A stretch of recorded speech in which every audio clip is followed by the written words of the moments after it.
Tommy's back. Let's see if we can get Tommy's voice on the air. Tommy, thank you so much for calling. What would you like to say this morning? Yeah, hi. Good afternoon, Lurie. Afternoon. I was just calling because I feel like a lot of your conversation is playing victimhood for black people. Oh, how so? Yeah, because, white corporations can do whatever they choose. If they want to get rid of this diversity, equity, and inclusion, which is really hiring gatekeeper black folks, black LGBTQ, black Uncle Toms, who cares about that? We as a people need to worry about ourselves. Where do you work, Tommy? Do you work for a black-owned business? I have my own business. Okay. Do you contract at all with government, city, state, federal?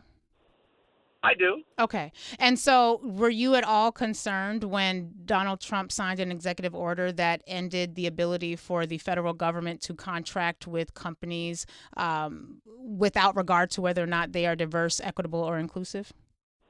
Not at all, because my livelihood and sustainability does not depend on what white people do. Then you don't rely on your business with the government. You're able to support everything privately. What I'm saying is I'm more successful when black people are thinking in unison, are having economic cooperation. They're not depending on white folks' policies and government policies to sustain themselves.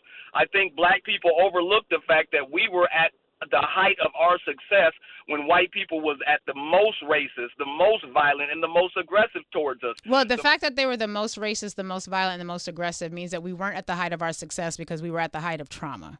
So what we can do is have a conversation about the fact that we don't need anybody outside of ourselves. I'm willing to have that conversation. I'm not willing to romanticize the height of white violence because, one, we're about to experience it again, but two, because we were not at our best because we were victimized by that violence. And I'm very glad that you have been able to put yourself in a position where whether or not the government chooses to engage in racist distribution of resources won't impact you. But let us be clear.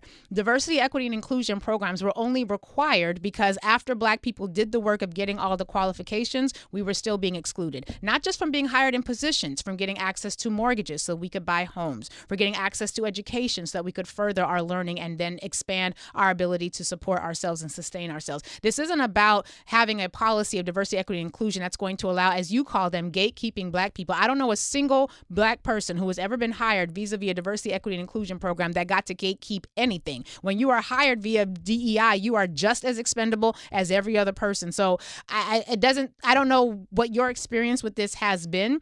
I would just say that there are millions of people right now who are employed in positions that they would not be employed in if it were not for a mandate that upheld the Civil Rights Act, the 1964 Civil Rights Act. And unfortunately, Tommy, unless you have other information, business owners like yourself don't have the ability to employ those people. So I'm glad you personally are doing well, but if you've been listening to this show for any length of time, you should know that on this show, we don't care about you as individuals. We care about the group. We care about the whole. Because I personally, I'm chilling.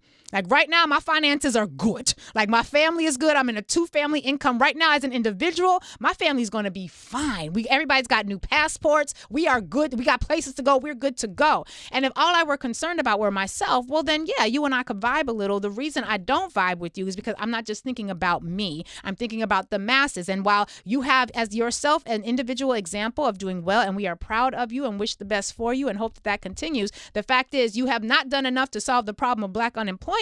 So not having a government program to do that is going to cause a lot of heartache for a lot of people. But I appreciate you. Thank you for being a part of the Call-In family. Good. Congratulations on your successes economically. Hopefully you're able to hire a whole lot more black people since there's going to be a whole lot more of them right now who need a job.